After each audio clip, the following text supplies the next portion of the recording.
Good morning, students. Today our topic is class 7th SS subject chapter number 4th एक साम्राज्य की स्थापना part number first. इसमें हमारा पेज नंबर 21 होगा, जिसमें 20 पेज पे मैंने आपको बाबर, हुमायूं, शेरशाह सूरी तीनों पॉइंट आपको करा चुकी थी। नेक्स्ट जो टॉपिक हमारा स्टार्ट होने वाला है वो हमारा केस स्टडी दे रखा है अध्ययन हेतु, जिसमें अकबर महान जो था उसके बारे में इस चैप्टर में आपको बता रखा है, जिसने 1556 ईस्वी से 1605 ईस्वी तक शासन किया था। अकबर मध्यकालीन युग के सबसे महान शासकों में से एक था। वे बाबर का पोता और भारत में मुगल राजवंश का संस्थापक और हुमायूं का पुत्र भी था। अकबर का जन्म 1542 ईस्वी में अमरकोट सिंध में हुआ था। वह गद्दी पर अपने पिता की मृत्यु के बाद बैठा, तब उसकी आयु मात्र 13 वर्ष की थी। बैरम खान, जो उसके पिता का विश्वास पात्र सेनापति था, उस समय उसका संरक्षक भी था। अकबर के सैन्य अभियान, जब वह राजगद्दी पर बैठा तो उस समय अकबर था, उसने अकबर के प्रभुत्व को चुनौती दी थी। नवंबर 1556 ईस्वी में एक भीषण युद्ध पानीपत के ऐतिहासिक युद्ध क्षेत्र में मुगल सेना और हेमू के मध्य लड़ा गया, जिससे मुगल सेना को विजय प्राप्त हुई। अकबर ने राजपूतों के साथ मधुर संबंध स्थापित करने के प्रयास किए। इस उद्देश्य से उसने अपने परिवार और बहुत से राजपूत परिवारों के मध्य वैवाहिक संबंध स्थापित किए। उसने स्वयं भी जोधाबाई से विवाह किया, जो एक राजपूत राजकुमारी थी और आमेर के बिहारीमल राजा की पुत्री थी। इसके परिणाम स्वरूप उसकी स्थिति बहुत सुदृढ़ हो गई। उसने उनके साथ ही एक अपने प्रशासन में राजपूत को उच्च प्रदान भी प्रदान किया था। राजा मान सिंह उसके दरबार का एक प्रसिद्ध राजपूत सेनापति था। यदि बहुत से ऐसे राजपूत शासक भी थे जिन्होंने अपने प्रभुत्व को नहीं स्वीकारा था। राणा प्रताप ऐसे ही एक बहादुर राजपूत शासक थे।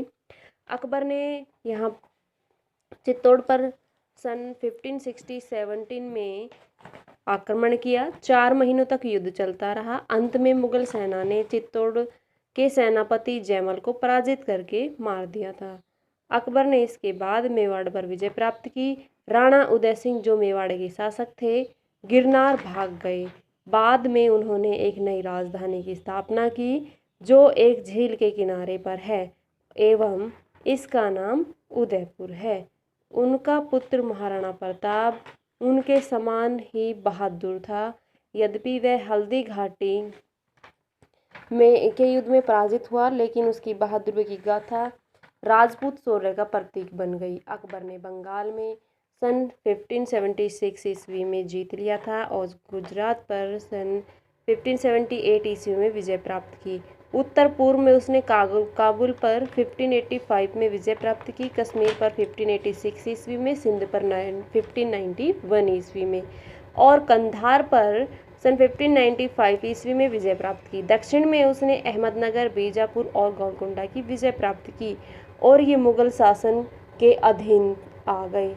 प्रशासनिक व्यवस्था, अकबर स्वयं ही प्रत्यक्ष रूप से सभी प्रकार की नियुक्तियों, पदोन्नतियों और पदे कार्य करता था। उसने बहुत कुशाग्र राजनीतिक बुद्धिमत्ता का प्रदर्शन भी किया था। उसने धर्म को पराजित से अलग ही रखा था। उसकी प्रशासनिक व्यवस्था में वह अनेक अधिकारियों जैसे वजीरों, कजारियों, दीवानों इत्यादि की सहायता के लिए भी किया था। अकबर के शासनकाल में अपना साम्राज्य 15 सूबों और प्रांतों में विभाजित था।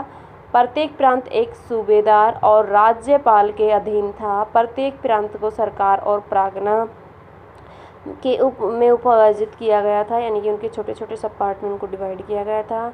ग्रामों का भी एक समूह शामिल होकर एक परगना बनता था। राजस्व के स्रोत यहाँ पे 2 प्रकार से मुख्य रूप से थे, भूमि राजस्व और व्यापार कर, यानी कि 2 प्रकार से कर लिया जाता था। भूमि पर कर का आकलन भूमि के उपजाऊ होने और उसके आकार से होता था। सामान्य रूप से सरकार की उपज 1/3 हिस्सा कर के रूप में लेती थी। यदि कोई असाधारण घटना होती तो कोई कर नहीं वसूला जाता था। अब यहाँ पे नेक्स्ट टॉपिक जो हमारा वो साहित्य और कलाएँ दे रखी हैं। अकबर साहित्य और कलाओं का महान संरक्षक था। उसने बहुत से विद्वानों और विद्वता प्राप्त व्यक्तियों को अपने यहाँ संरक्षण प्रदान किया। 9 प्रसिद्ध विद्वान जिनको नवरत्न और नौरत्न के नाम से जाना जाता है उसके दरबार की शोभा बढ़ाते थे। उनमें से प्रमुख थे अबुल फजल, अब्दुल रहीम खाना, बीरबल, तानसेन, राजा मानसिंह इत्यादि। अबुल फजल एक महान कवि और विद्वान था। उसने अकबरनामा नामक पुस्तक लिखी जो अकबर के जीवन पर आधारित एक प्रसिद्ध पुस्तक है। धार्मिक संहिता। अकबर एक धर्मार्ध व्यक्ति नहीं था। उसका सभी धर्मों के प्रति उदारवाद दृष्टिकोण था। उसने एक नवीन धर्म प्रारंभ किया जो दीन ए इलाही और ऐसा धर्म जिसमें एक ही भगवान है के नाम से जाना गया। दीन ए इलाही सभी धर्मों के समान सत्यों पर आधारित थी। उसने कभी भी किसी विशेष धर्म को अपनाने के लिए प्रोत्साहित नहीं किया। इसके बाद हमारा नेक्स्ट शासक था जहांगीर, जिसने 1605 ईस्वी से 1627 ईस्वी तक शासन किया था। अकबर की मृत्यु के बाद जहांगीर ने यहाँ शासन किया था। तो अकबर की मृत्यु के बाद उसका जो सबसे बड़ा पुत्र सलीम राजगद्दी पर बैठा। उसने नूर उद्दीन जहांगीर अथवा जिसने समूचे विश्व पर विजय प्राप्त की उपाधि ग्रहण की थी।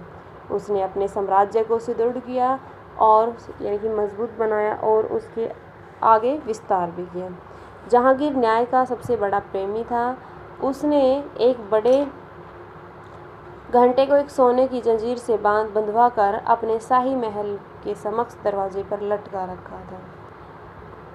जो कोई भी उस जंजीर को खींचता था तो उसकी सुनाई होती थी और सम्राट द्वारा उसे यथोचित न्याय प्रदान किया जाता था।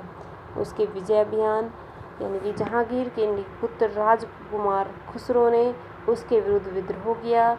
जहांगीर ने उसको लाहौर में पराजित किया और उसे कैद में डाल दिया। सिख गुरु अर्जुन देव ने जिन्होंने खुसरो को आशीर्वाद दिया था उनकी यातनाएं दी गई और मृत्युदंड भी दिया गया। उसने राणा अमर सिंह को सन 1614 ईस्वी में पराजित किया। नूरजहां का उस पर प्रभाव।